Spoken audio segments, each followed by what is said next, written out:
Quand je pars grimper en falaise plusieurs jours, j'ai la chance de voir des ciels étoilés absolument incroyables. Mais quand je rentre en ville, tout s'éteint. Toutes ces étoiles disparaissent.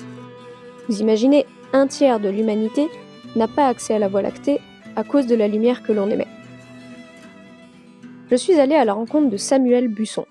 Il travaille au CEREMA sur les impacts que génère l'éclairage artificiel sur la biodiversité. La vie sur Terre, elle a évolué sur des millions, voire des milliards d'années, avec une alternance extrêmement bien réglée de jour et de nuit.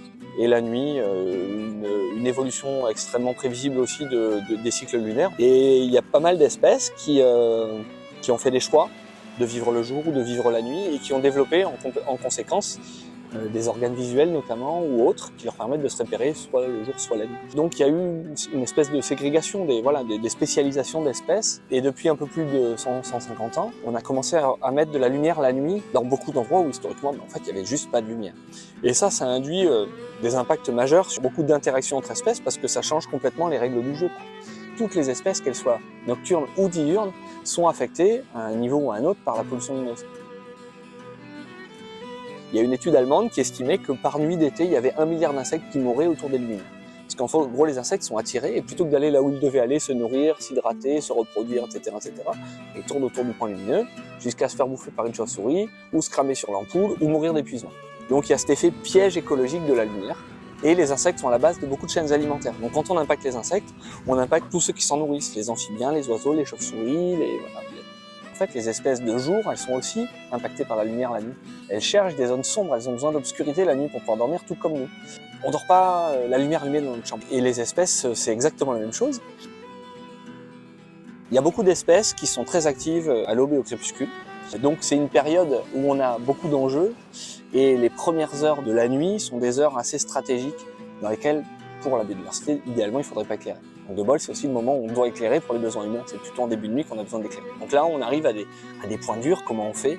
Et donc c'est là toute la difficulté des stratégies de réduction de la pollution lumineuse, c'est qu'on devrait idéalement connaître toutes les espèces qui vivent sur le territoire pour ce qu'on n'arrive pas à faire. C'est très très complexe d'avoir une vision exhaustive pour faire des choix de stratégies d'éclairage qui soient les plus adaptées.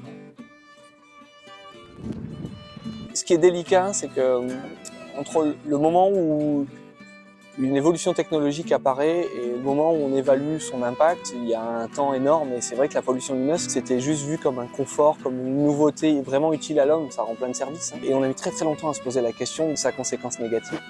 Et c'est ça qui est délicat, c'est qu'on va trop vite, quoi. On va trop vite pour la nature.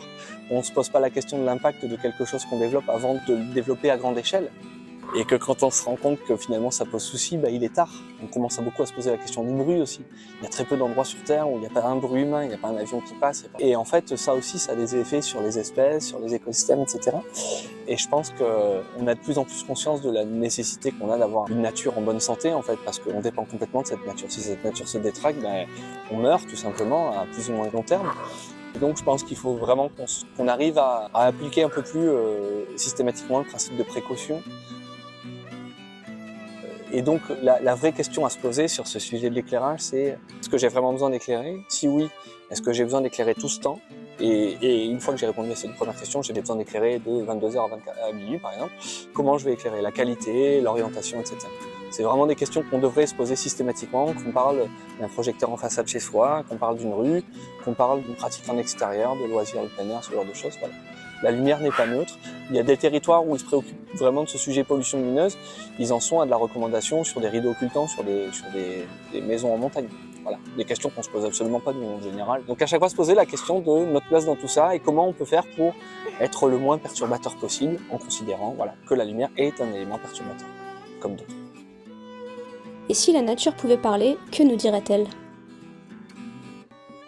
Je pense qu'elle nous dirait prenez votre temps avant de sortir des nouvelles bonnes idées.